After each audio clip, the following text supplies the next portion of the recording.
welcome back to my channel Kritanjali. I am Kritanjali. Today my topic is plant reproduction. Reproduction is a process by which living beings produce other organisms like themselves. For any living being to continue the survival of its kind on earth, it needs to reproduce. Plants reproduce through seeds, roots, leaves or stem. Reproduction occurs after pollination.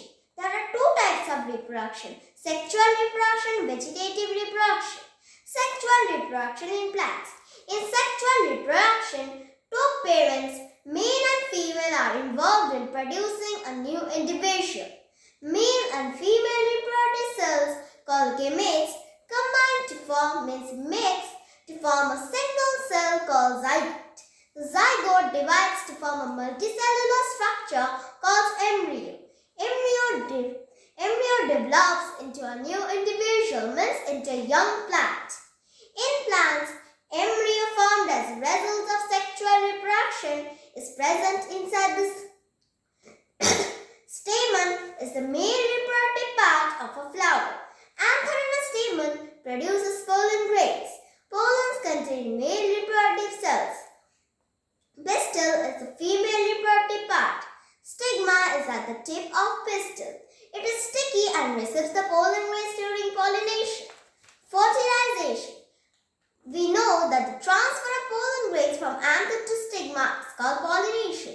But after that, pollen grains latch to stigma and produce a tube called pollen tube. This tube carries the male gamete through the style to the ovule. Ovule contains the female gamete. The male gamete combines with the female gamete to form a new cell called zygote. The process of combining of male and female gamete is called fertilization, formation of fruits and seeds. After fertilization, the sepals, petals and other parts except the ovary dry and fall off. Once the zygote is formed, it divides rapidly to form an embryo. When the zygote begins to divide and grow, the ovary begins to develop as fruits. The ovules start developing as seeds.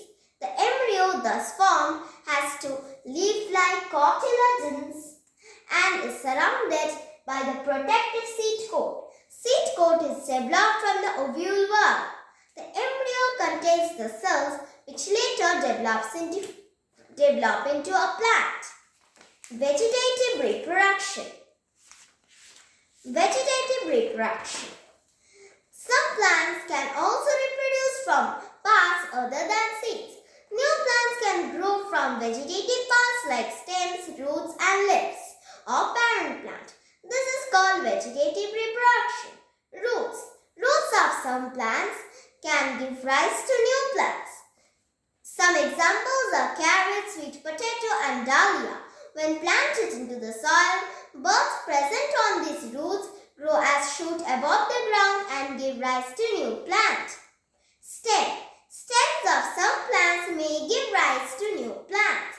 Potato, ginger and onion are some stems which grow under the ground. Potatoes have some scales on it called eyes. These can develop into buds and give rise to new plants. Similarly, an onion bulb planted underground gives rise to new plants. Leaves. Leaves of plants like bryophyllum have buds at its edges.